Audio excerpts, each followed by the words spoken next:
146 पर 3 लेकिन 217 all out. Overnight score पर आउट हो जाते हैं कोहली, 49 के स्कोर पर आउट होते हैं Rahane.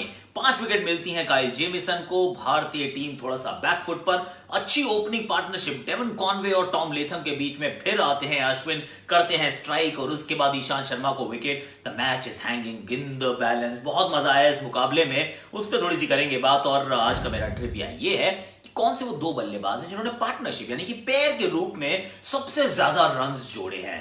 Do you know this guys?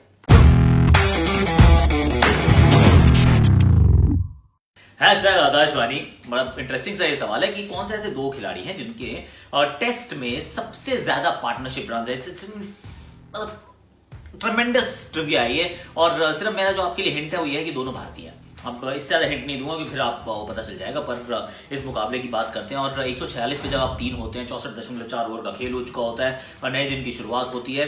थोड़ी सी लेट होती है ऑफकोर्स, क्योंकि वही ओवरकास्ट कंडीशंस, बारिश और सुखाया ग्राउंड को एंड ऑल ऑफ दैट। पर शुरुआत सही पकड़ के रखता है न्यूजीलैंड।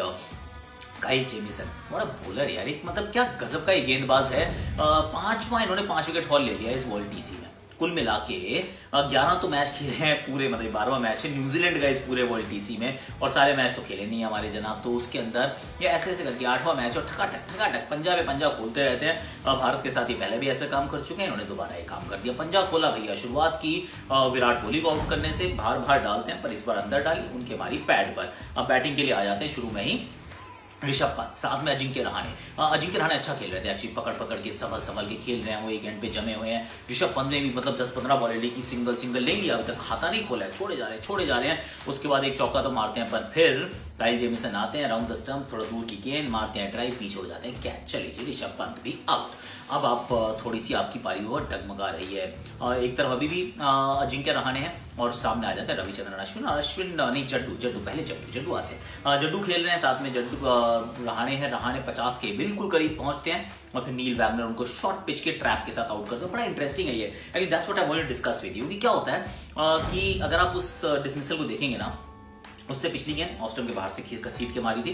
जिस गेंद पर आउट हुए उस गेंद में 5 फील्डर थे ऑन साइड पे, 5 फील्डर जिसमें 3 कैचिंग थे। मतलब 3 जो आगे की कैचिंग थे, पीछे वाले भी कैचिंग ही थे भाई। वो deep square leg, fine leg भी शॉर्ट बॉल के लिए कैचिंग फील्डर्स हैं। एक short square leg on the right side of the umpire, one on the left side of the umpire और एक मिड विकेट पे फील्डर, मिड ऑन खाली था। अब इसमें आके वो हल्की छोटी बॉल डालते हैं ऑस्टम के बाहर। अगर रहाणे नहीं सोचते कि चलो मुझे पुल ही मारना है, तो उस बॉल में कट मार सकते थे, पंच मार सकते थे, छोड़ सकते थे, क्योंकि वो बॉल स्टंप्स के काफी बाहर थी। पर हम टेक्निक की बहुत बात करते हैं, हम चर्चा करते रहते हैं, ये भूल जाते हैं कि गेम जो है ना वो 2 कानों के बीच में क्या हो रहा है उससे बहुत ज्यादा डिक्टेट होता है कि आपका उस समय माइंड सेट कैसा है, मनोस्थिति कैसी है। क्योंकि the ball was not there to be pulled, मतलब थी नहीं, वो शरीर के अंदर बॉल नहीं है, he was not forced to. वो छोड़ सकते थे पर वो मारते और मारते भी याद आता है यार इतने सारे फील्डर है, let me be a little cautious. साथ में फील्डर उसके हाथ में मार बैठते हैं। 49 पे वो आउट हो जाते हैं। अश्विन और जाडेजा में अश्विन जो है वो आके अग्रेसिव क्रिकेट खेलते हैं एकदम से, जैसे taking the attack to the opposition and all of that. पर फिर वो भी आउट हो जाते हैं। बहुत स्विंग हो रहा है। जड्डू को जीवन दान जरूर मिलता है शुरू में, लेकिन खड़े रहते हैं वो भी।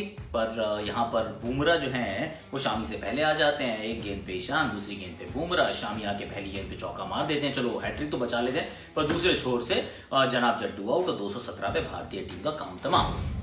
पूरा जो पहला सेशन था वो गया न्यूजीलैंड के नाम, क्योंकि 4 विकेट आपने वहां चटका दिए थे, मात्र 65 रन देके। जो बचा कुचा काम था वो लंच के बाद आते खटाखट एकदम से फटाफट से उन्होंने खत्म किया भारतीय गेंदबाजी। और यहाँ पे एक क्योंकि कॉन्फिडेंस रहता है कि चलिए हमारे पास तो फास्ट बॉलिंग जो है बहुत कमाल की है, हम बिल्कुल लीड का जवाब पत्थर से देंगे। पर सामने वाली टीम ने क्या कहा, देखिए आपकी ओपनिंग साझेदारी अच्छी थी, हमारी भी अच्छी है, और खड़े रहे भैया आप। राउंड द स्टंप्स लगातार गेंदबाजी करते रहे। और हम सब सोचे थे कि यार ओवर द विकेट भी डाल लो, आई मीन कोण बदल लो, शायद कोई दृष्टिकोण बदल जाए। पर ऐसा कुछ हो नहीं रहा था। आप राउंड द स्टंप्स डाले जा रहे हैं, विकेट के इंतजार में लगे हुए हैं। बड़ी देर हो गई यार, विकेट गिर ही नहीं रहा है। फिर 70 गया स्कोर के आसपास जाके फिर टॉम लेथम आउट होते हैं। थैंक यू वेरी मच हमारे रविचंद्रन अश्विन जी, उनको अपनी फ्लाइट में फंसाते हैं। फ्लाइट अच्छी डाल रहे हैं, जब धीमा डाले ना बॉल टर्न हो रही है, थोड़ी बाउंस भी कर रही है, थोड़ा सा बैट्समैन को फंसा भी रही है। तो उम्मीद आविल से यही करेंगी इसी स्पीड पे बॉलिंग करें, 90 किलोमीटर पर आवर से नीचे रहें। ऊपर जाते हैं ना तो फिर वो उतनी स्पिन नहीं होती। और फिर दूसरे एंड पे भी डेवन कॉनवे थे, 50 तक पहुंचते हैं, फिर ऐसे करके फ्लिक मारते हैं सीधा फील्डर के हाथ में। अच्छा कैच था, शमी का कैच अच्छा था, वो ईशांत शर्मा को विकेट मिलती है और भारत जो है फाइनली गेम में वापस आ चुका है। अब एक तरफ केन विलियमसन है, साथ में जो रॉस टेलर है। एक्चुअली अगर देखें एक्सपीरियंस के हिसाब से ये दो ना सिर्फ इस टीम के सबसे अनुभवी खिलाड़ी हैं, पर न्यूजीलैंड टेस्ट क्रिकेट के इतिहास के सबसे अनुभवी दो खिलाड़ियों के one of the like two of the best players ever in terms of the test runs.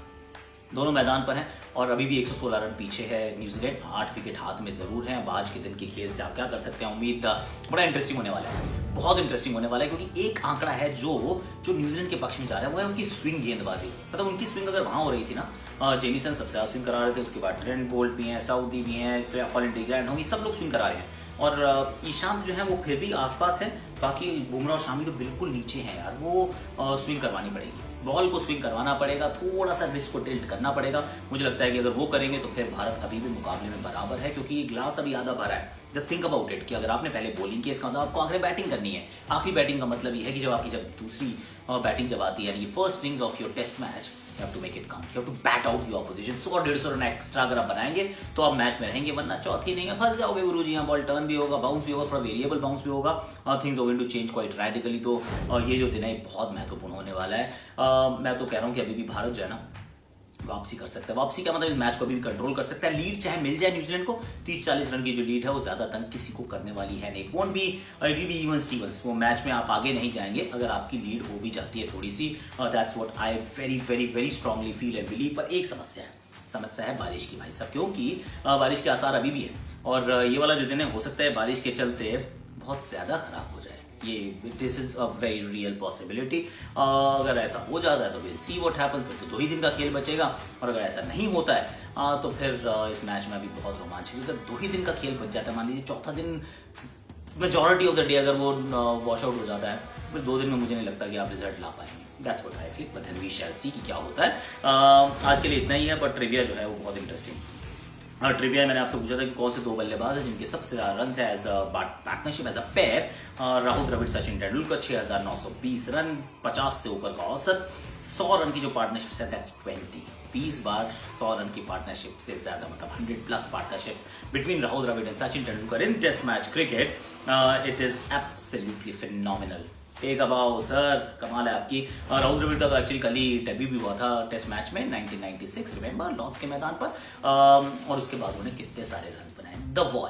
आज के लिए इतना ही है, कल फिर आएंगे, कल फिर कुछ और मजेदार बात करेंगे और होपफुली इंडिया के मैच में पकड़ बनाने की बात करेंगे। That's what I am hoping that I will be talking. जाते जाते आपके शॉट्स मेरी आकाशवाणी। रन तो ठीक ठाक है, एक सीधी लाइन में भाग रहे हैं, हाथ भी अच्छे चल रहे हैं। ये बढ़िया जंप, थोड़ी सी वो मिचेल जॉनसन की याद आई। हाँ, ये फॉलो थ्रू भी ठीक है, लड़का होनहार है। क्या बात है, ऐसे ही डालते रहो जनाब।